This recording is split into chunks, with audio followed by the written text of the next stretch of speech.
Hi, it's Sandy Wiley.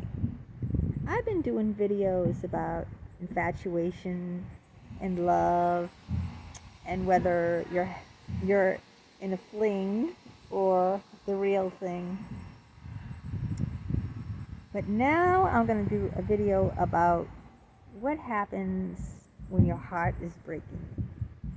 Because even if you're infatuated with someone or realize it was only an infatuation, your heart can still break when it ends or when you realize that it wasn't what you thought it was, because you're still mourning a loss. You're mourning a relationship that you thought was happening but didn't happen, or you're mourning something that you really thought was love but found out it was lust instead. But you know, either way, you're mourning the loss of something. Whether it was real or whether it was a fantasy or the potential to become real, it's still a loss. And we have heartache, right? Heartbreak. So this video is all about Heartbreak Hotel. I'm so lonely. When both infatuation and love, we feel alive, right? It's exciting. It's like these trees in full bloom.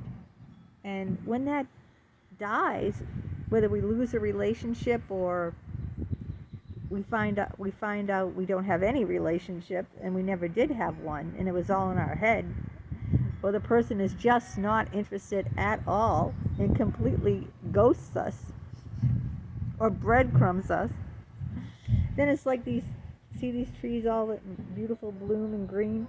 It's like these trees in the winter. They're all barren and bare and gnarly twigs sticking out, and it's just cold, you know. You just want to go inside and hibernate. And that's why it's very important to talk about loss and heartbreak. And either way, whether it's over something, you know, a relationship or a potential relationship or a real love or an infatuation, it's gonna hurt. It's gonna hurt either way. I know, because I've been infatuated. Many, oh my God. You know how many people I've been infatuated with? Shall we count? Since I was 10, Connie the painter. Who was next? Ray the shoe salesman when I was like 14. Then we had Mr. Moshi when I was 15. Then we had Mr. Mullen when I was 17. Then we had Professor Plunkett when I was in college. Then we had, let's see, at Stoner Webster we had Hossein Khalili, a single Iranian man. And then we had Cody Cowgill. That's 7. What was after that? I'm sure you don't want to, care to listen to that. But when, when I realized that those weren't, nothing was going to happen with those, they were just infatuations, it still hurt, It still hurt because when you feel like there's a potential of something blooming, you feel alive inside, You feel like these trees spread out all green and like the spring, right? Warm and sunny, and it's light out very early. It doesn't get dark till late. And I woke up this morning and it was like light out, like at, I don't know, 5 o'clock, 5:30. Before 5:30, it was light out, and it's just awesome. So when that goes away and you realize that they have no interest in you whatsoever, then it's still hurtful, even if, it wasn't a real relationship, or even if it wasn't love. So what do? Well, I advise you to talk about it. Now, whether you want to talk about it in a therapy, or you want to talk about it with a good friend that you confide in, or talk about it with someone who's going to listen and be empathic. Don't talk about it to, someone who's going to be callous, and say, oh, that was nothing, get over that, or, oh, it'll take time, or give you some cliche. Don't you hate cliches? Don't give anyone cliches, all right? Just don't. I hate cliches.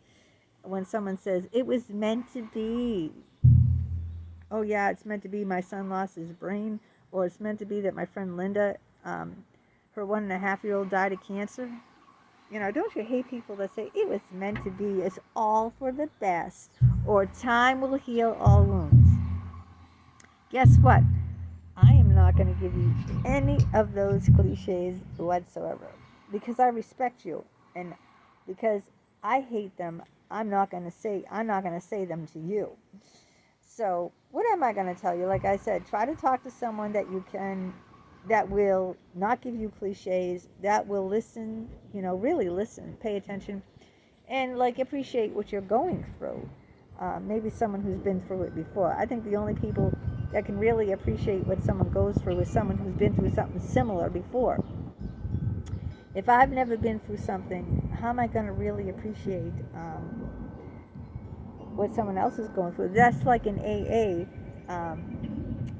Sponsors have to be alcoholics themselves in order to be a sponsor. You can't have a person who isn't an alcoholic try to help someone who is an alcoholic, because they have no idea what it's like. And by the way, I'm cutting back my drinking now to 2 glasses of wine a day. So I've gone from 4 to 5 vodka drinks a day to now cutting back to only 2. Well, it was first 3 glasses of wine. Now the last couple of days I'm only drinking 2 glasses of wine. So I'm trying to cut back. They don't believe in that in AA, but that's another subject. They want you to go cold turkey. I don't believe in that. Now, if you can't find someone to talk to, there's social media. People hate when people go on social media, and practically everyone has social media, unless you live in a cave, right? You have Facebook. Most people have Facebook. I don't know anyone who doesn't. You have some social media. Okay, let's just take Facebook because it's the most common. If you don't have it, then get it. You can get it like that. And they post about, their struggles, and some people don't like that. I get comments that, oh, keep your shit to yourself. It's like, maybe people don't have anyone to talk to about their stuff, and it's really helpful when you post to social media and you get positive reinforcement back. You also can get negative reinforcement back, but then you can just block those people, right? But a lot of times when I was going through stuff in my life, I always post. I post it on social media, and it helps. It really helps, because some people validate my feelings, and other people don't validate them, and I just block those people that don't validate my feelings. It's that easy. You just block them. But it helps to write what I've gone through. I have a newsletter on LinkedIn. It's called Unethical Psychology. And I post on that every single day. I write an article, and it goes out to over 2,000 people have subscribed to that email now. And it keeps climbing every day. I think it's 2,160 now. It keeps climbing. I also have written books on Amazon about what I've been through as a child, life with my schizophrenic father, emails of an unethical psychologist, what I went through with Jim, who I had a sexual relationship for 2 years. Also, Love Outside the Boundaries is just about that relationship with Jim. So writing really, really helps. And it really helps. I mean, if you want to keep a diary, that's great. I don't like keeping a diary, because who sees it? I go, okay, I'm going to write all this stuff, and no one's going to read it. See, that's the writer in me. The writer in me wants people to read my stuff. I don't know about you. If you're a private person and you just want to write it down in a diary, that's great. Go ahead, do that. But it also helps, like I said, to share it if you don't have a person to talk to share it on social media. And you will get people who support you. And those who don't, like I said, you just block them. But it helps. It helps that, people are there. People on social media. Some of my friends on social media are much, much better than any friend I had in real life. I have this one person on social media, on Facebook. I'd say we were friendly. We were friends um, in high school, in grade school, mostly grade school. And I met her a couple of times for lunch, but we're really close on social media. She supports everything I do. Okay, every picture, every post, she says something positive.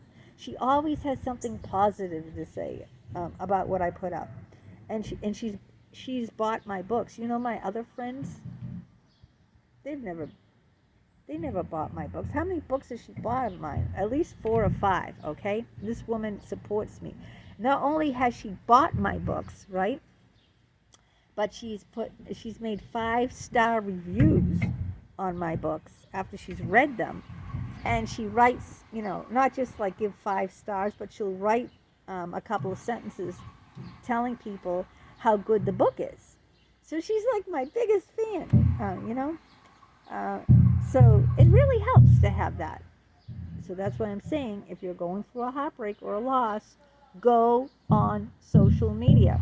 It really does help. You will find those rare people that will support you, that will try to encourage you, who've been through similar situations themselves. And it really helps. I mean, it helps when I post on there. I posted on there when I was sick, when I was in the ER.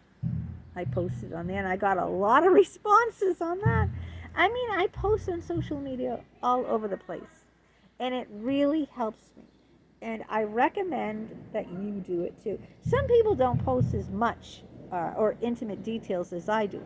Like some people I notice will just say, please send prayers, I'm in the hospital, but they won't say what happened to them. If someone asks, what's wrong, what happens, they won't tell you, because they don't want you to know.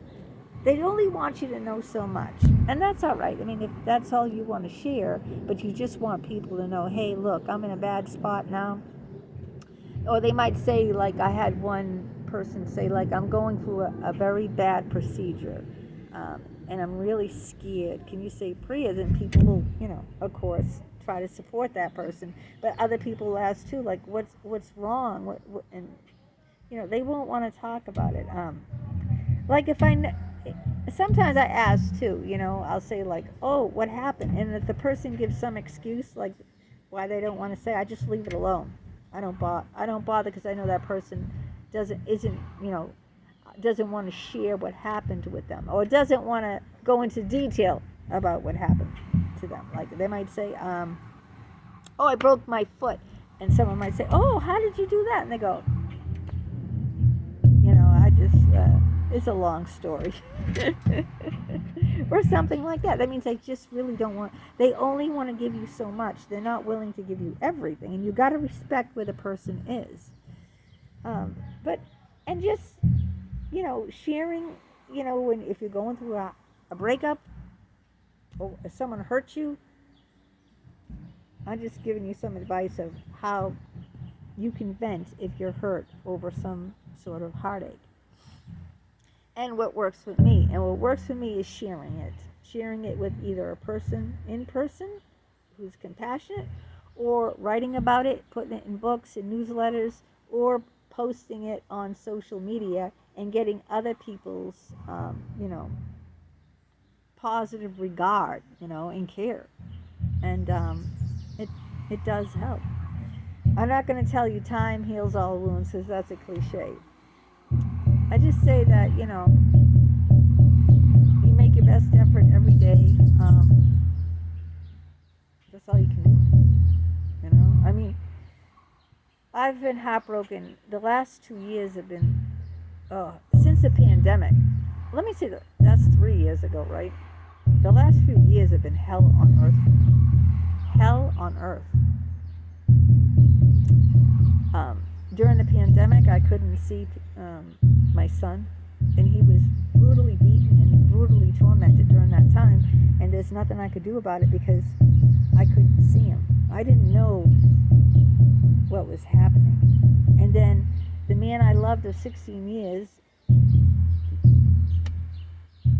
he turned his back on me at the most critical time of my life when I really reached out to him and I really needed him. 16 years. And I reached out to him and he treated me like shit. And it was horrendous. There was a lot of things that went on there. And then I started drinking heavier and heavier and heavier. I felt totally abandoned. I felt helpless because So in any way, I know heartache. I know a lot of heartache in my life, and unfortunately now I'm trying to turn my life around. And try after 2 years, try to undo all the damage to my body that I done by heavy drinking. Sometimes you do that. I know women that have gained like 50 pounds when they broke up with their boyfriend. It happens. They go through a depression and they eat. Well, I drank. Everyone has their vice, right? And if you did whatever you did that wasn't healthy for you, like my excessive drinking vodka, now I'm doing wine, 2 glasses. I wish I could, that's my short-term goal, just to stick to 2 glasses of wine. You may just make short-term goals if you have a situation where you want to correct it and not, like with weight or like with eating, like, you don't have to be, because if you are too strict on yourself, you won't stick with it. And then what's the point? You know what I mean? What's the point if you're not going to stick with something because you were too strict on yourself? So, I wish you the best of luck. Play those songs, those love songs. And if the person says, "Oh, get it out of your head," don't get it out of your head. Go through it. Go through it. The only way out is through. Remember that. The only way out is through. Go through it. Buy the gallon ice cream, or like I did, buy the bottles of vodka. I'm not encouraging this. I'm just saying that whatever, you do that whatever gets you through the night is all right. Hey, John Lennon said that, didn't he? I'm just repeating what John Lennon said. Whatever gets you through the night, it's all right. So, and then try to, taper it when you're ready. I mean, I can't tell you when you're ready. No one could tell me when I was ready. No one can tell anyone when they're ready for anything. You'll just feel it. You'll just feel it's time, that you gotta move a little bit further on.